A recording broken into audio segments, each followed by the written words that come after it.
Operation सिंदूर के बाद पाकिस्तान भागा भागा फिर रहा था, ये सबने देखा। नरेंद्र मोदी हाँ, भागा भागा फिर रहा था। कहाँ फिर रहा था? सबसे पहले तो जिनके फील्ड मार्शल बन गए अब आसिम मुनीर, वो अपना ट्रंप के साथ लंच करने गए, ठीक है ना, वहाँ भागे भागे फिर रहे थे। फिर भागे भागे फिर रहे थे सऊदी अरेबिया, उनके साथ डिफेंस पैक्ट हो गया। अब लेटेस्ट न्यूज़ अभी आई है कि कतर एंड बाकी कंट्रीज़ के साथ भी ये डिफेंस पैक्ट हो सकता है। वो अब देखो पाकिस्तान को क्या मिलना है उससे, ठीक है। वो डिफेंस पैक्ट इसलिए कर रहे हैं क्योंकि Pakistan is a stronger military. मुझे नहीं लगता ये, इनफैक्ट पाकिस्तानी आर्मी जाके सऊदी अरेबिया में जाके उनको ट्रेनिंग देती है, ठीक है। तो डिफेंस पैक्ट इसलिए कर रहे हैं क्योंकि Pakistan is stronger as far as armed forces are concerned. तो भागे भागे इधर फिर रहे हैं। You are right Sushant ji, ये लोग भागे भागे फिर रहे हैं। के नए भारत ने पाकिस्तानी मुनीर का क्या हाल किया, शहबाज की क्या हालत हुई। कोई भी अगर पाकिस्तान को धुआं धुआं कर रहा है तो हालत ये हो गई है कि उसको सपने में नरेंद्र मोदी दिख रहे हैं। भारत भाई मैं तो कहता हूँ ठीक है भाई, दिख रहे होंगे किसी को सपने में, मुझे भी सपने में कोई आ सकता है, अच्छा भी हो सकता है वो चीज़, ठीक है ना। तो अब क्या बोलना चाह रहे हैं पता नहीं। एंड बोला भी सपना, या तो बोलता कि नाइटमेयर आ रहे हैं, ठीक है, तो हम क्लैरिफाई कर लेते हैं। सपना बोल रहा है, क्या ही बोलो।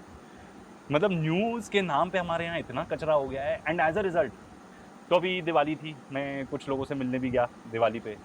एंड मेरा जो एक्सपीरियंस रहा, ठीक है, वो लोग मुझसे एज में काफ़ी बड़े हैं, ओहदे में भी ज़्यादा रिस्पेक्टेड मतलब कैटेगरी में आते हैं।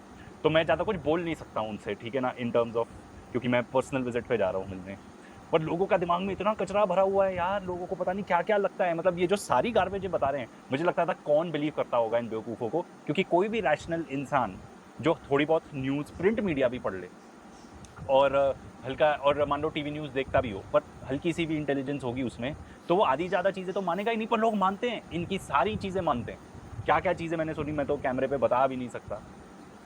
पर ये सारी चीज़ें कैमरे पे बताने का क्या, जितनी भी सारी चीज़ें गोदी मीडिया बताती है लोग एक्चुअली मानते हैं। तो इनकी एक्चुअली बड़ी रीच है, बड़ी पावर है। ज़्यादातर लोगों जिनसे इंटरेक्ट करते हैं हमारे दोस्तों से, सभी मानते हैं कि ये तो बेवकूफ़ी है। दिख रहा है। अफगानिस्तान को पाकिस्तान हल्के में ले रहा था, हेकड़ी दिखा रहा था। उसी अफगानिस्तान ने पाकिस्तान की हालत खराब कर रखी। अफगानिस्तान और पाकिस्तान के बीच युद्ध विराम की बातचीत फेल हो गई है। इसके बाद अफगानिस्तान ने इस्लामाबाद को बर्बाद करने का ऐलान कर दिया।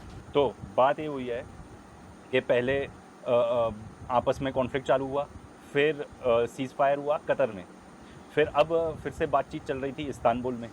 तो इस्तांबुल में जो बातचीत चल रही थी वो for quite a few reasons, वो हम इसके बारे में एक डिटेल वीडियो बताएंगे क्योंकि रिएक्ट्स में वो नहीं कवर हो पाएगा। तो वो फेल हो गई। एंड उसका मेजर रीज़न था टीटीपी कि तालिबान पाकिस्तान को आप कंट्रोल करो। एंड अफगानी शायद कह रहे हैं कि हम नहीं कर पाएंगे या करेंगे नहीं, या वो कह रहे हैं कि आपका इंटरनल प्रॉब्लम है, पाकिस्तान को ये बता दें। पर उन्होंने फिर इसके बाद जो धमकी दी वो दी पाकिस्तान के डिफेंस मिनिस्टर ने कि ये सही नहीं होगा अगर ऐसा नहीं किया। एंड काफ़ी जो वर्ड्स यूज़ किए गए उसमें अभी मुझे ध्यान नहीं आ रहे, पर काफ़ी अलार्मिंग वर्ड्स थे जो उन्होंने यूज़ किए। फिर उसके बाद उन्होंने कहीं ये नहीं बोला अफगानियों ने कि हम इस्लामाबाद को बर्बाद कर देंगे, उन्होंने बोला कि टारगेट करेंगे इस्लामाबाद को। बात इतनी है, इन्होंने मतलब 1-2 का 100 करने में तो माहिर हैं लोग। और खुले तौर पर पाकिस्तान को युद्ध की धमकी तक दे दी। पाकिस्तान की अपने ही घर में पहले ही पिटाई चल रही थी। एक तरफ बलोच लिबरेशन आर्मी बेरहमी से पाकिस्तानियों को जहन्नुम पहुंचा रही, दूसरी तरफ टीटीपी ने पाकिस्तान में मुनीर की सेना की नाक में दम कर रखा है, और अब अफगानिस्तान ने इस्लामाबाद पर हमले की धमकी दे दी है। तो बात हो रही है बीएलए और टीटीपी की। तो भाई सुशांत जी, आपको ये पता होना चाहिए कि वो डेजिग्नेटेड टेररिस्ट ऑर्गेनाइजेशंस हैं। वो सिर्फ पाकिस्तान की आर्मी को नहीं टारगेट करते, वो इनफैक्ट सिविलियंस को भी टारगेट करते हैं। एंड ऐसी इतनी भी न्यूज़ आई हुई है कि बच्चों की बस थी, स्कूल बस जो आर्मी स्कूल जा रही थी, उसको तक टारगेट किया। तो वो डेजिग्नेटेड टेररिस्ट ऑर्गेनाइजेशन है जिसने नाक में दम किया हुआ है। जो आप बता रहे हो बिल्कुल नाक में दम किया हुआ है, पर it is a designated terrorist organization. And वो आधे लोग, इनफैक्ट 60% लोग जिनको वो मारते हैं वो सिविलियंस होते हैं। Just be careful with your words, क्योंकि ये लोग जाके औरतों बच्चों को भी मारते हैं। एंड आप उस चीज़ को थोड़ा ऐसे सेलिब्रेट करके बता रहे हो, मतलब शर्मनाक है। वैसे भी इन लोग में देखो कुछ शर्म तो बची नहीं है, ठीक है। इसके बाद पाकिस्तान के लिए स्थिति बहुत नाजुक दिख रही है बॉस। पाकिस्तान और अफगानिस्तान में कौन सी बात को लेकर पेंच फंस गया है, उसकी पूरी डिटेल दिखाऊंगा। क्या वाकई इस्लामाबाद खतरे में है, इस पर भी बात होगी। एक तरफ भारत ने पाकिस्तान को मिट्टी में मिलाने का प्लान तैयार किया है, तो दूसरी तरफ नहीं किया है भाई, क्यों कहते हो ये सब? हमको भाई शांति चाहिए। तुम कह रहे हो कि मिट्टी में वो करने का प्लान कर दिया है, डिस्ट्रॉय करने का पूरा प्लान कर दिया है। मैं तो बहुत गुहार लगा के आया हूँ पर्सनल अपने विजिट्स पे, मतलब जहाँ पे से एक्सटेंडेड फैमिली से मिलने जा रहे हैं, कि प्लीज़ मत देखो ये सब, प्लीज़ प्लीज़ प्लीज़ मत देखो।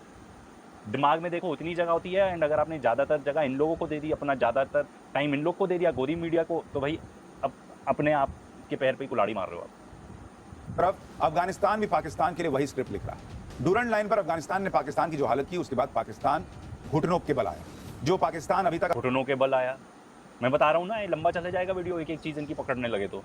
ज़्यादा लोग अफगानिस्तान के मरे, ठीक है, compare to Pakistani arm forces के। न्यूज़ आर्टिकल में जाके चेक कर लीजिएगा। सेकेंडली, सबसे ज़्यादा नुकसान पता है किसको हो रहा है? जो लोग वहाँ रहते हैं। बेचार, आप इमेजिन करो, मैं तो एक बॉर्डर टाउन में नहीं रहता हूँ, मैं इतना बता सकता हूँ, पर जो बॉर्डर टाउन पे रहते हैं उनकी हालत क्या होती है?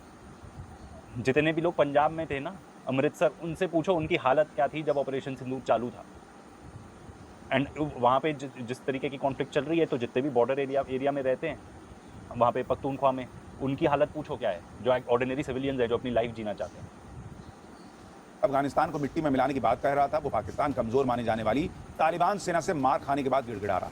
तालिबान के लड़ाके जब बख्तरबंद गाड़ियों में सवार होकर पाकिस्तान की तरफ बढ़ रहे थे, तभी यह तय हो गया था कि पाकिस्तान के लिए हालात अच्छे नहीं, और हुआ भी यही। इसके बाद भारत से मात खाने के बाद जैसे अमेरिका की गोद में जाकर बैठ गया था पाकिस्तान, ठीक वैसे ही इस बार भी पाकिस्तान ने ट्रंप से युद्ध विराम के लिए गुहार लगाई। आई डोंट नो लगाई है कि नहीं, वो तो ट्रंप खुद ही कह रहा है कि मैं इनके बीच में भी सीज फायर करा दूंगा। एंड देखो, जो यूनाइटेड स्टेट्स का प्रेसिडेंट है, ठीक है, वो कहीं भी जाके बोलेगा कि मैं इंटरवीन करूंगा, तो आपको मतलब you require a very strong personality, a very strong nation, जो कहे कि नहीं आप बीच में ना हो। अगर हमारी बात की जाए इंडिया पाकिस्तान की भी, तो आप जाके देख सकते हो हमारे खुद के रिकॉर्ड्स, वाइट हाउस के रिकॉर्ड्स, वो रिकॉर्ड्स खुद ही बताते हैं कि बीच में बातचीत चल रही थी। एक इंडिपेंडेंट एनालिस्ट ने गोदी मीडिया की और गोदी मीडिया के एंकर की खूब ठुकाई की। गोदी मीडिया का ये कहना था कि ऑपरेशन सिंदूर में पाकिस्तान हिंदुस्तान से जंग हारने के बाद मारा मारा कभी इधर फिर रहा था, कभी उधर फिर रहा था।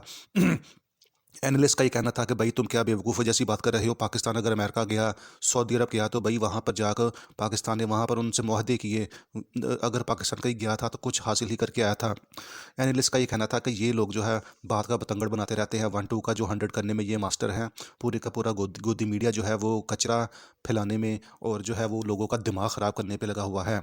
एनालिस्ट का ये कहना था कि गोदी मीडिया का ये कहना है कि पाकिस्तान पहले हिंदुस्तान से जंग हारा, उसके बाद अफ़गानिस्तान से इसने जो है अपनी इसको मार पड़ी है।